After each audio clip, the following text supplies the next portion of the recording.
welcome to our next talk. As I hear, it's always a bad idea to have keys. You depend on their security. And our next speakers will tell about Intel just doing that and some key getting lost and what else happened. All the details you will hear from him. Please give a warm welcome to Wanda and Zech.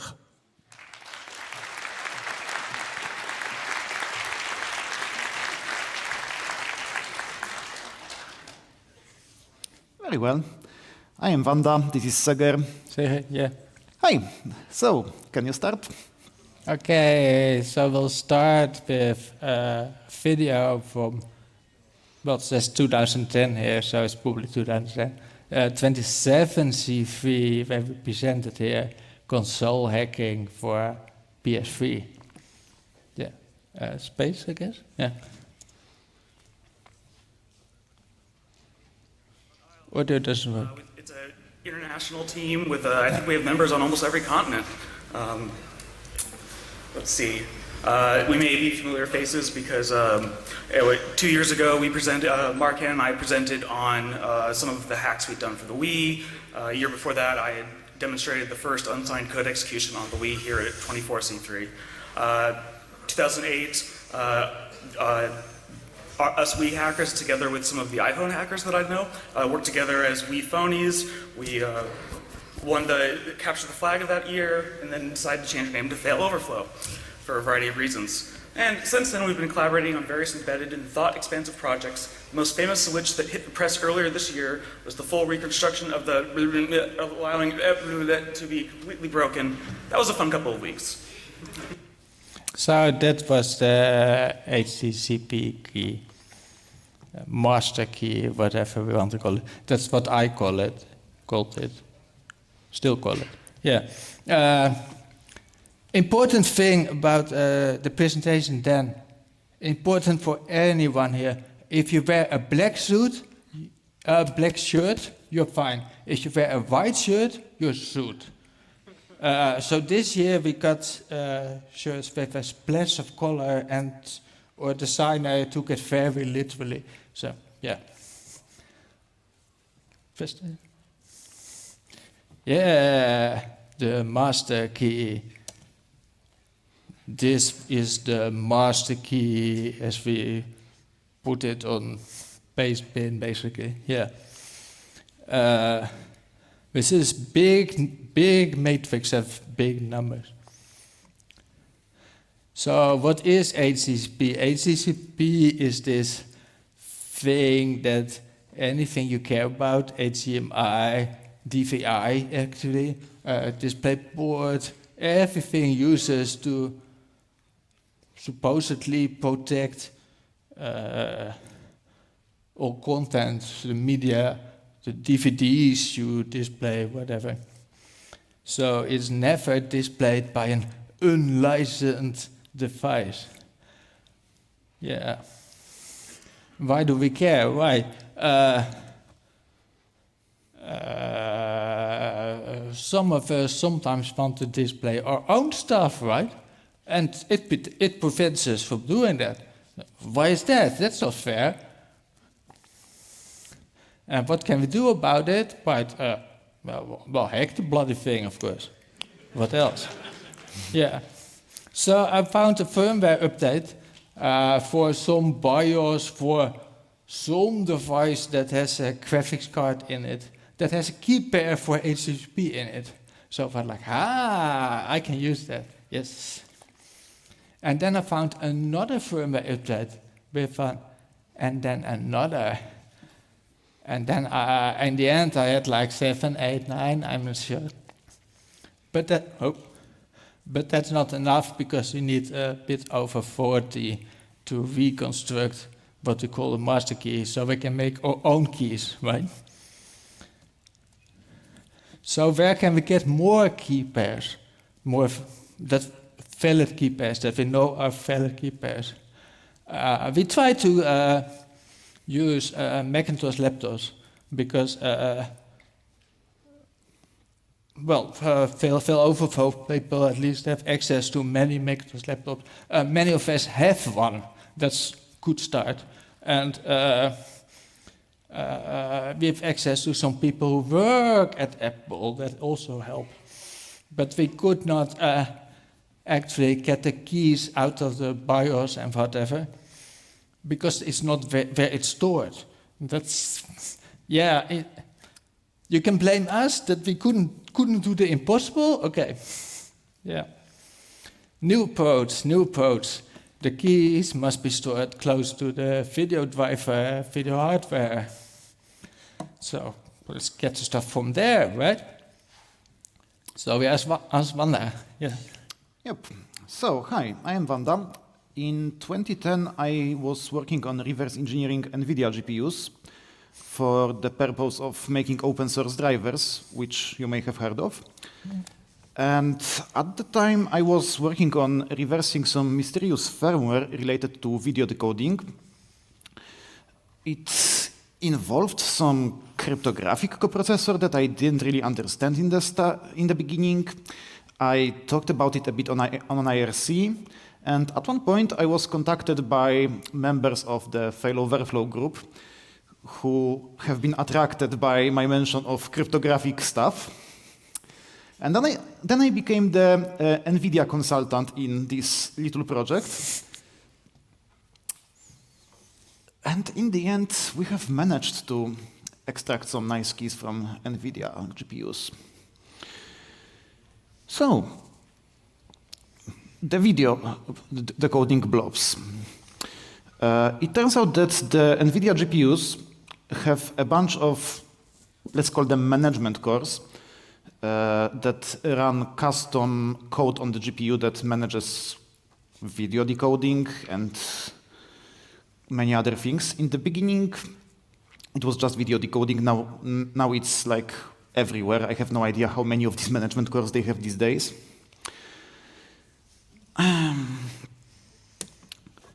So, the management cores on Nvidia use a custom instruction set, which is called Falcon. The instruction set is really unremarkable. There is nothing interesting about it. It's like a standard RISC. The management cores have their own bit of static RAM for code and another bit of static RAM for data. It's a Harvard architecture. And the nice part about it is that the static RAM for the code is really small, so they thankfully don't have huge blobs that you have to decompile. They have only tiny blobs. I'm very glad about this. And the thing we have been looking at the time was the very first revision of this architecture, version 0, which was used in very few devices, like basically only one GPU and 2 motherboard chipsets that had integrated GPUs. At the time, the GPUs had 4 Falcon cores, 3 of which dealt with various pipeline stages of video decoding. And one of them, the SEC Falcon, was a special management core for secure stuff and DRM. And that is the thing that we were interested in. The Falcon architecture has an extension point where they can bolt on a secure coprocessor, which is meant to, I don't know, secure, contain, and protect their secrets. And this is the bit that interested us. It extends the Falcon ISA with AES encryption opcodes, some weird key storage things, and with code signing. And this bit interests us because it turns out that the secure Falcon is involved in getting the HDCP keys decoded. So, how HDCP works? Every device in the world that supports HDCP has its own key, so they can revoke keys. Like if you just leak a single HDCP key, it will be put on a revocation list, which is like included on every DVD ever released. And that HDCP key will no longer be accepted by any devices that accept the update. The HDCP keys are large. They are 285 bytes, apparently I have computed. So Nvidia decided to store them in I2C EEPROM on the GPU, an external small chip. And since this is I2C, it's an externally accessible bus, they need to be encrypted. And the sec Falcon is the thing that decrypts the keys. Basically, the host driver reads the keys from the I2C EEPROM, puts them to Falcon data segment, and runs a special piece of Falcon code that decrypts the keys and sends them to the display unit, where they will be used for key negotiation and whatnot. This bit of logic doesn't interest us. So, we looked at the SCP coprocessor, and this part is actually interesting. So first of all, it adds code signing to the whole Falcon architecture. The Falcon processor can be in secure mode or non-secure mode. This is the earliest version. In newer versions, I think they also added some light secure and heavy secure modes. Honestly, I don't really understand these new additions. On version 0, it was quite simple. The SCP coprocessor has 8 registers, each of them 128-bit, which are used for doing cryptography stuff. It has, well, cryptographic opcodes for AES encryption, decryption, CMAC computation, and some basic operations like moves, XORs, ANDs. And the interesting bit about these registers is that they have a fancy ACL feature. So each of the 8 registers can be individually marked as readable or not by non-secure code, readable or not by secure code, writable or not by non-secure code, and usable as key, which is a separate permission, by secure or non-secure code. It's a weird architecture. I'm not completely sure why they made it like this, but it was very useful. The SCP also has secrets, which is the fun part. They have 63 secret values in it, which are used for various purposes. I am not completely sure what all of them are for. Like I think Nvidia just pre-allocated 63 completely random secrets, and then whenever they needed some new DRM scheme, they allocated a few more of the secrets to the new DRM scheme. 1 or 2 of them are used for HDCP. 2 of them are used for code signing itself, as it turns out, and there's a lot of more that I have never figured out.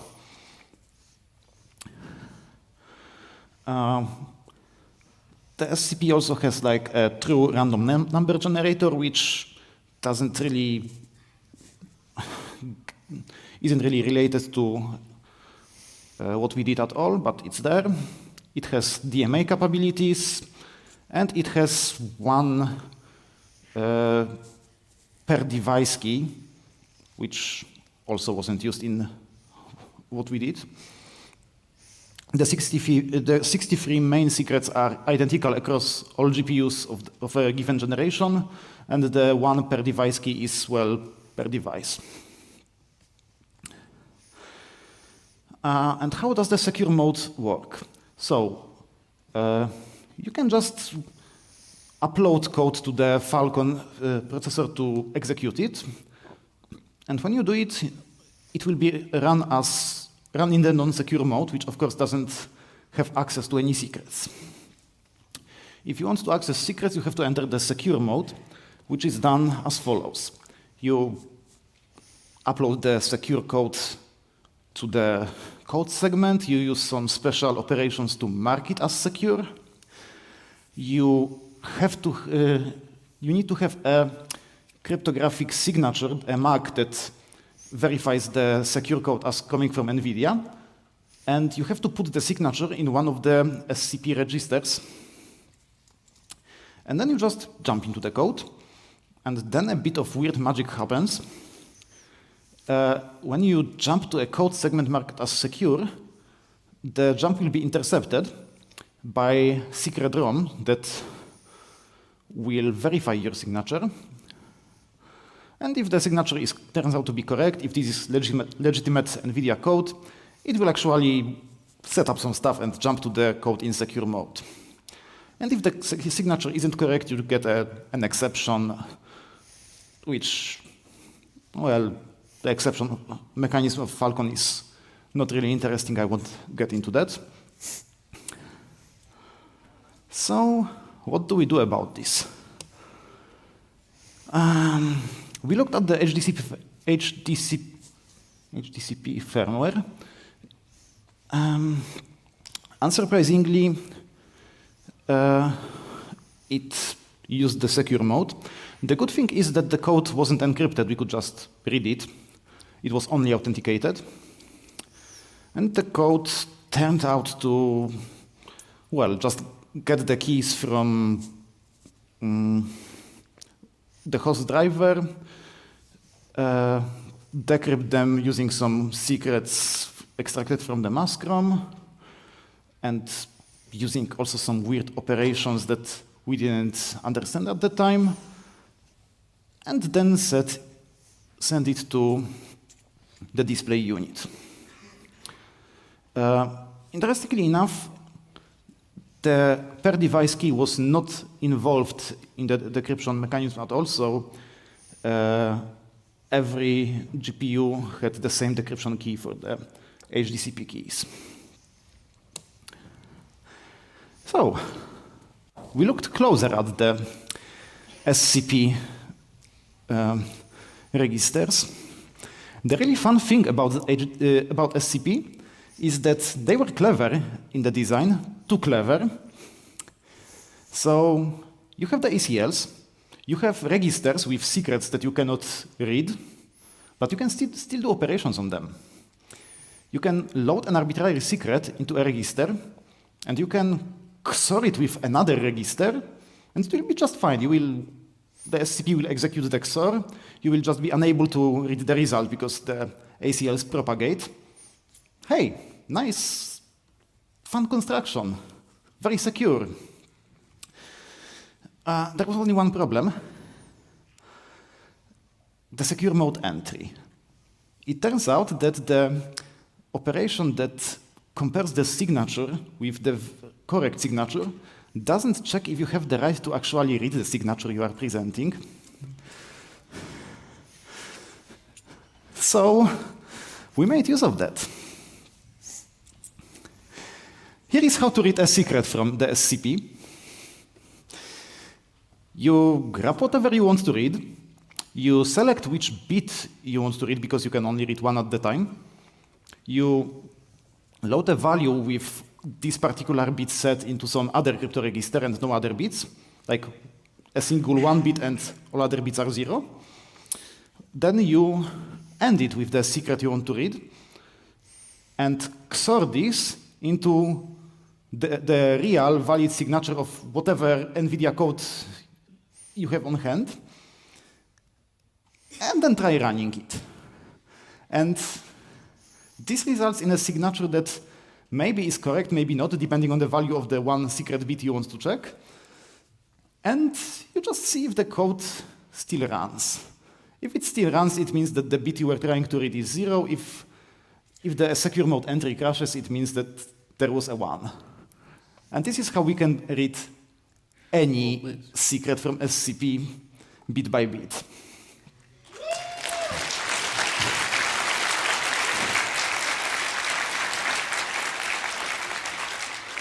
Like, it's really funny to me because people have asked me before this talk if they should come because there's going to be some advanced crypto hacking.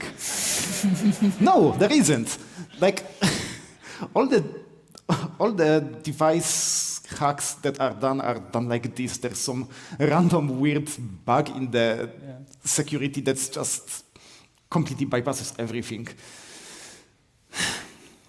Anyway, we can now read all SCP secrets, but it turns out that this wasn't enough because the HDCP decryption code also used some weird opcode, weird SCP opcodes specifically, as part of the key derivation sequence. And we tried running that opcode in non-secure mode, but it did nothing.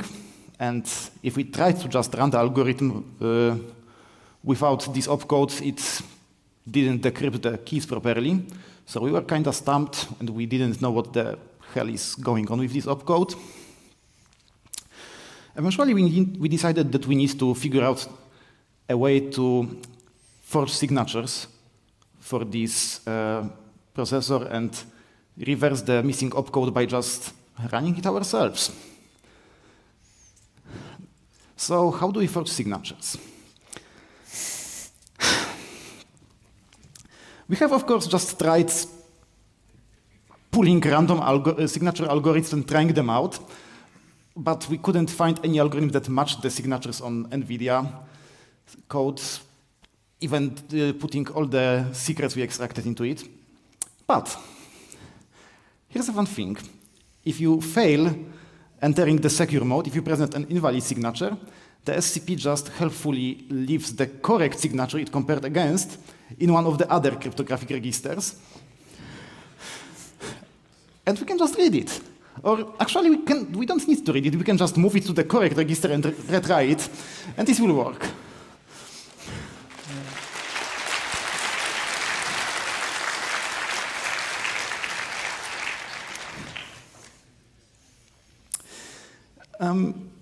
So we tried reversing the missing opcode, and it turns out to be some really weird primitive that, honestly, I have no idea what it is for. The missing opcode was just encrypt this particular block using the current secure code's MAC as a key, which, of course, isn't really a secret. You just presented the MAC when you were starting the secure code. It definitely added some obscurity to the key derivation sequence and had us stumped. We could have maybe just guessed that it was this opcode, but who would have expected it? It's just weird. And here's a really fun thing. The result of this operation in this particular code was just equal to some other mask key that was used in the derivation sequence. Like, the entire thing was a knob. I still don't understand why. But hey, that has delayed us for a few days. And once we knew that, we gained the capability to just dump the full HDCP key from any device that used this particular generation of Falcon, which meant any G98-based GPU. G98 is, by the way, a very low-end GPU, like the smallest Tesla, I believe. I think so, yeah. And any MCP77 or MCP79 based motherboard, which also has like an integrated GPU. Nice. Now, these are the bits that we figured out years later. We didn't use them in the HDCP key extraction, but it turns out that the magic MAC algorithm we couldn't figure out was actually an obscure variant of, what is it called? Davis-Mayer construction, Yeah. which turns AES into a hash function. Apparently, the SCP only has one operation, which is AES, so they use it as a block cipher and hash function and everything, combined with also a weird variant of CMAC. It's not real CMAC. And unfortunately for us, the flows we have been using have been fixed on the immediate next version of the Falcon hardware, version 3 hardware. So this hack only worked on these particular 3 GPUs and not the next generation GPUs. That wasn't our doing, by the way. The fixed Falcons appeared before we ever looked at it. Anyway, we had a very narrow range of GPUs where we could extract HDCP keys from. And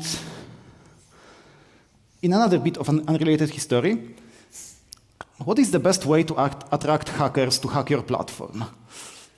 Well, of course you should use it in a video console. So a lot of people contacted me again a few years later when Nintendo released the Switch. It turns out that, someone has completely hacked the boot ROM on the ARM used in the Nintendo Switch and completely broke the root of trust on Nintendo Switch. And Nintendo tried to fix it. They figured, well, our ARM CPU is completely broken now, but we still have the Falcon core on the same chip. Let's use that as the new root of trust. And that attracted many people to the Falcon core. Anyway, the new version Falcon, which we didn't manage to hack in 2010, turned out to not really be secure either.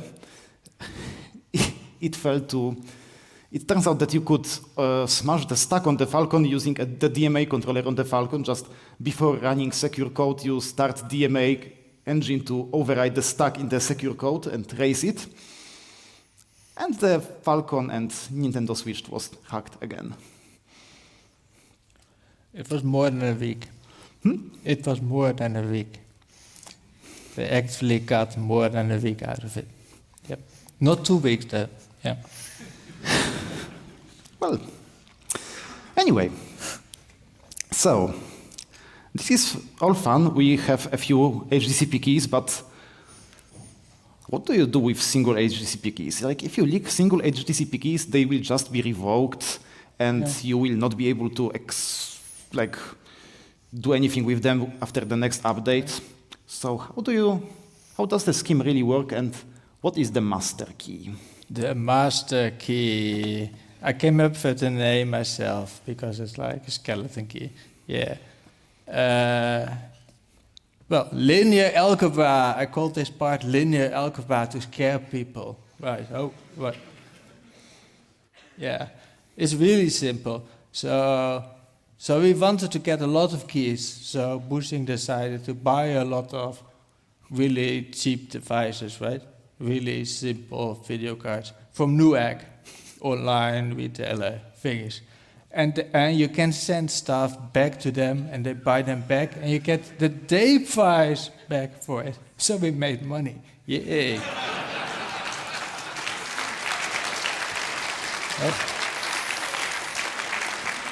I don't recommend trying that. This is not a viable business plan. You cannot live off it. That's right. I don't. Well, maybe you can. I don't think you can. This is one of the cards. Yay! Anyone can come look at it in person, but it really doesn't look any better than this. Well, this is just a box. The card looks like this, and it's not actually much better. I think we wanted to return the cards as defective because someone hacked the HDCP keys on them. Yeah. Yeah, I don't know. So now we had enough keys to do whatever we wanted. In HDCP there are 2 actors. There's a sink and there's a source. And the sink consumes the data and the source produces the data. Yay. A sink is like a video display, HDTV, whatever. It uses its own private key together with the source's public key, which is transmitted to it when the bloody thing is plugged in, right? To calculate shade secrets. Oh. Yeah.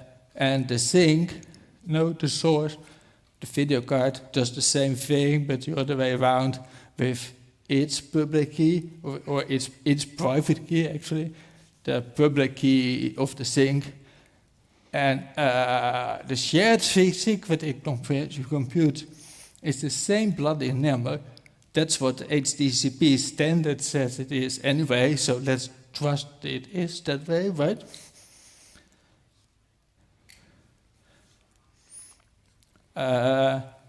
The public key, they call it the key selection vector, which is just a string of 40 bits, which says which 20 of the 40 numbers of the private key of the other guy should be used. And saying 1 for do use this one and 0 for don't use this one is exactly the same as multiplication, so it's just internal product with really trivial mathematics.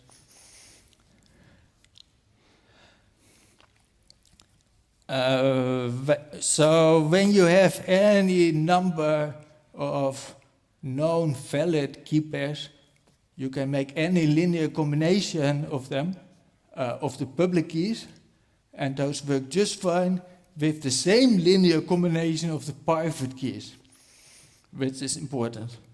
Yeah. And that is exactly the same as Gaussian elimination is.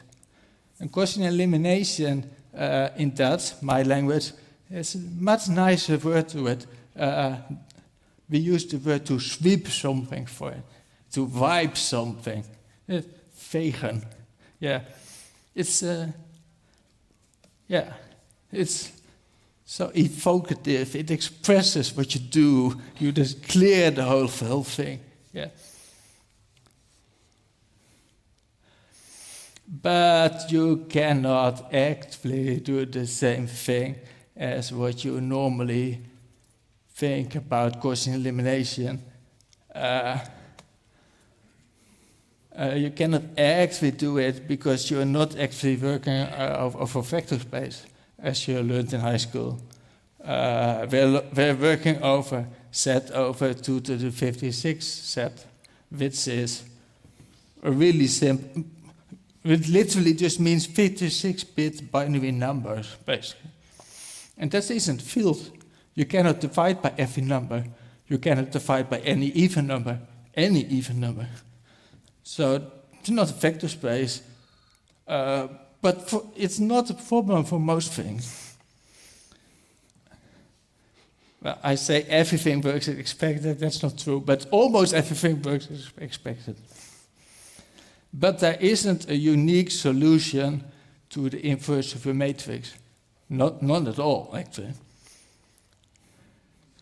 And there isn't enough data to actually make a complete inverse of the matrix anyway. We only have valid key pairs, right? Every valid KSV, key selection vector, the public key, has 20 of the 40 bits are 1 and the other 20 are 0. All of them, always. But because of that, there's no way to make any combination of them that is just one bit set. No matter what you do, there's an even number of bits set, so not just one. But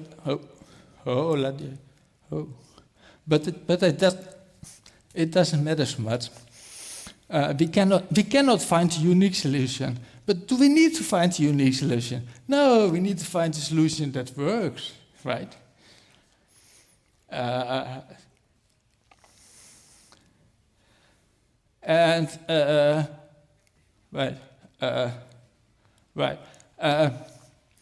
So when we try to reconstruct something from the keys we have, from a bunch of cards, Nvidia cards in this case, it's possible that the authority, what's it called, the licensing authority, something with an L, LCT, something. I don't remember, some it's some Intel branch. It's just Intel. So it's possible that from whatever master key we come up with, in theory at least, right? It's possible that they can determine what keys we use. And that we don't want that. Well, I don't want that. That's basic operational security. We do not do this.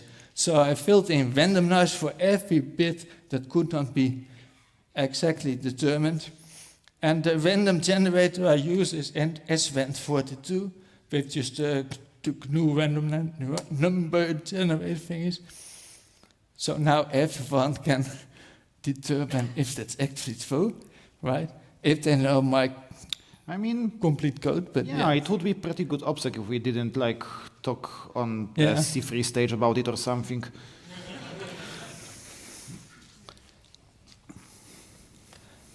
Right. There's more things. Every KSV has exactly 20 bits set, and 20 is a multiple of 4. Whatever number we put, any coordinate, if we add 2 to the 54, something times 2 to the 54, the top 2 bits in every entry in the same column, we add to that. It's multiplied by a multiple of 4, so it's a multiple of 0 in the end. So it's randomness. We can change it like that, and it still produces exactly the same result, no matter what. And the same is true for every row, but the other way around. And for the whole matrix, it can change the top 4 bits, because exactly 400 of the, what's it called in total, 1600? Yeah, 1600 elements of the matrix are added together. But 400 is a multiple of 16. So if we just change the top 4 bits, it adds 0 in total anyway. So, yeah. Okay. Now is the fun part. You have just determined the HDCP master key. You have it on your drive. Now you want master key. Now you want to leak it without everyone knowing it was you. How do you do it? Well, how do you do it? This was 14 years ago. So what was the first thing we did? We asked WikiLeaks to do it. Yep. But they didn't really want to do it. Oh, it's not political what we did, so they didn't want to do it, basically. And that's fair enough, sure. But we could try. So we had to do it ourselves. So we tweeted it, right? Yeah. Oh. Yep. We put it on pastebin. We made a Twitter account using Tor. And we just tagged absolutely everyone we could think of. There's like, who did we tag? Trent Reznor? Why did we tag Trent Reznor? Yeah, there was a few things before Twitter. We put it on Gig, and that didn't work. Yes, we tried putting it on 4chan, but all we got was a stupid joke from some idiot, and finally CP in HD. It didn't really work for getting the secret key out. But hey, making a Twitter account named Interglobal PR and tagging absolutely everyone involved in security, that worked great. We even tagged Markan because he believed that he should be tagged here to obscure the origin. And so then I wrote this bloody... Oh. Yeah. We have made this beautiful instruction. This bloody big... Oh. Oh, man. There we go.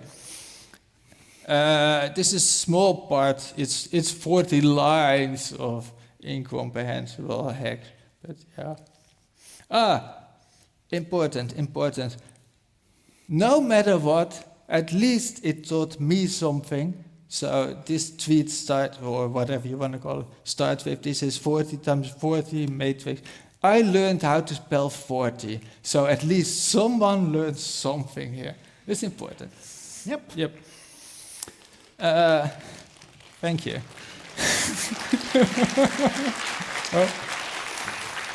There? Yeah.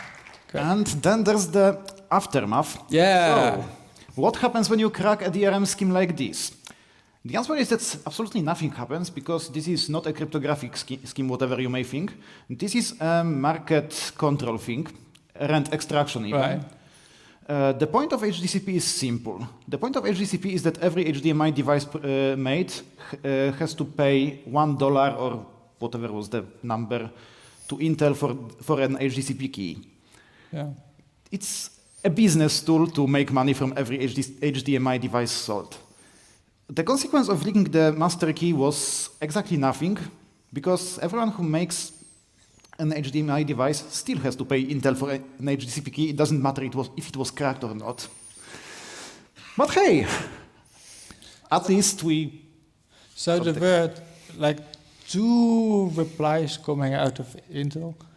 This is the first one. So they said like very seriously, like, "Whoa, it's genuine, whatever that means, but well, it works. That's true. And they're investigating if it was leaked or cracked. If they need to investigate that, there's something wrong with their OPSEC. Yeah. Oh, it's not scrolling. Well, it is the last slide. Oh, okay. And the other reply is a lot longer, but I probably cut it off. Right.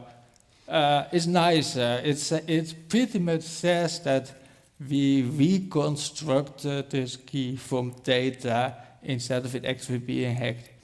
And that's true. Like, this is not the real master key that Intel used, but it is completely interoperable with it, which is thanks to the little bit of obfuscation we did. It's completely interoperable. So, yeah. Anyway, I think that's it. Thank you. And the solvency, yeah.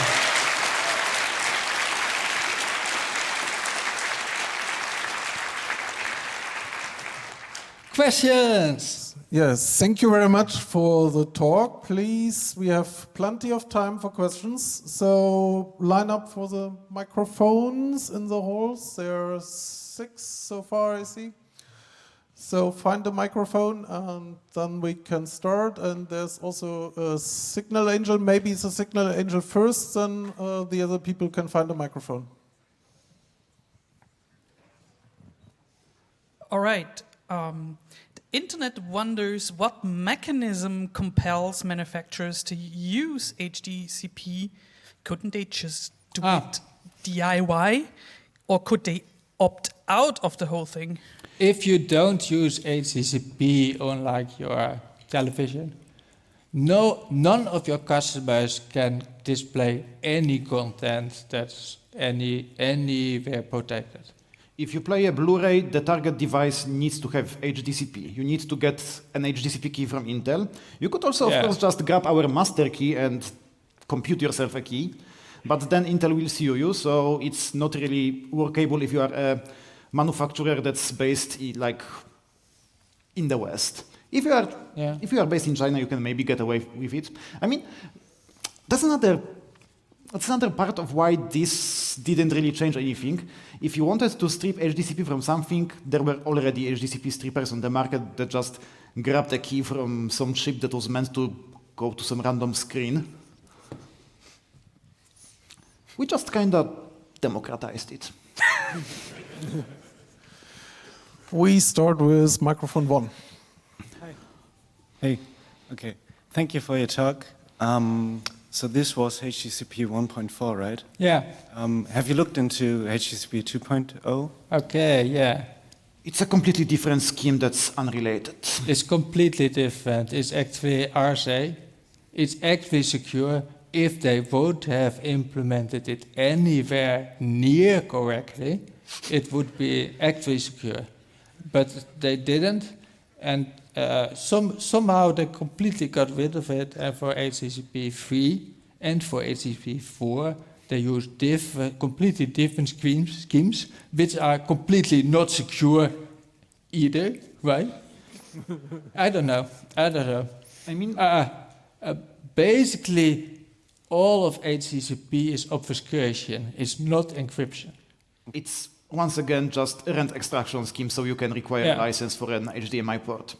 By the way, one of the design constraints of HDCP1 was, like literally the main constraint of HDCP1 was that it has to fit within 10,000 gates in hardware. Something like that, yeah. I don't know the actual number, but something like it, yeah. And that kind of limits what kind of cryptography you can do.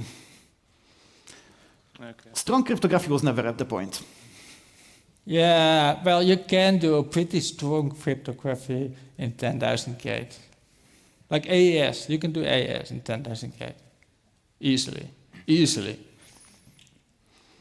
You can't do 10 times AES, but yeah. No. All right. Thank you. But somehow they never thought it was so important to make any encryption actually secure, because it isn't important. What will happen? Some loser will copy your media without paying for it, and that's all that happens. Who cares? I mean, if you want to copy media, there are better ways than copying like uncompressed video straight from the video cable. Sure, so inefficient, who would do that? You can just grab the compressed stream from Blu-ray or something. Right. Already before we did this, all of the discs thingies, what is it called, UDTV or whatever, after DVD, whatever. All of that was already hacked. Who cares? AACS. But it's not only like copying media, right? Because Apple devices automatically switch on HTTP if there's one sync in a pipeline of, like if you have a crossbar. Everything, literally everything automatically switches on HTTP. Yeah. If you don't, you cannot display any picture, period. And that's exactly the reason why I wanted to hack this. It's not fair. It's my television. I want to display pictures on it that I want to display on it. Right? Yeah.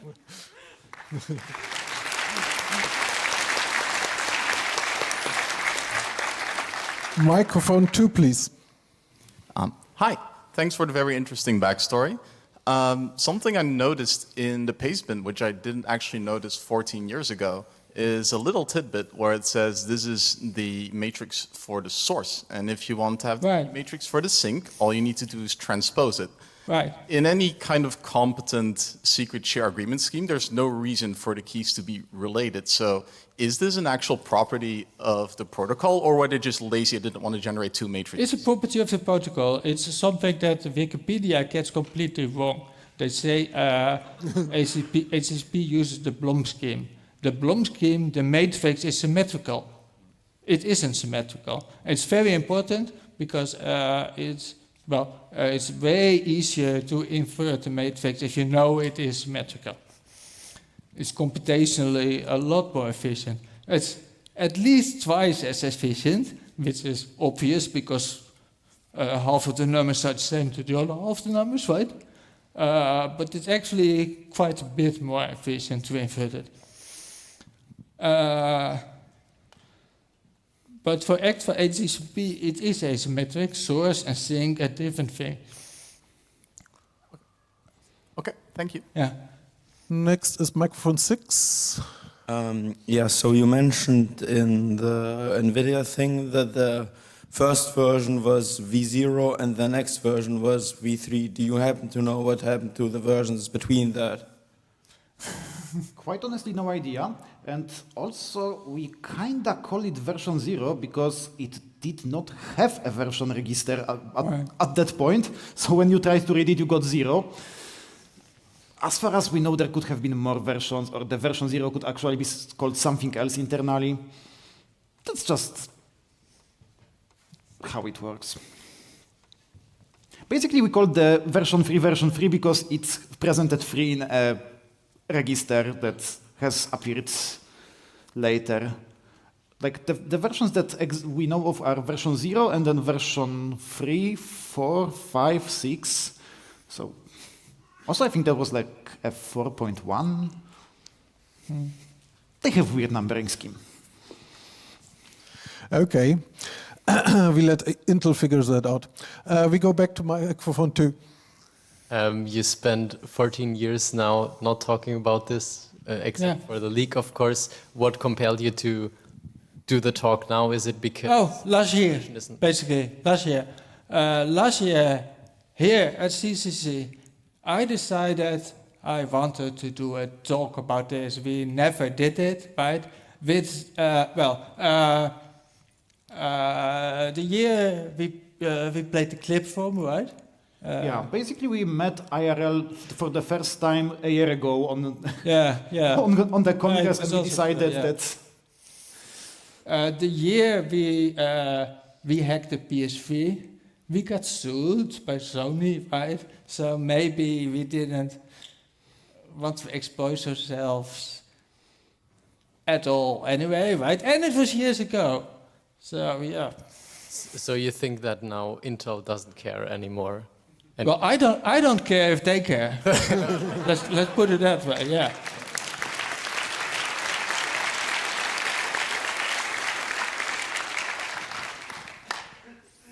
So I don't see any further questions anymore. Then I guess we thank Wanda and Seher again for the very nice talk about the history of the key.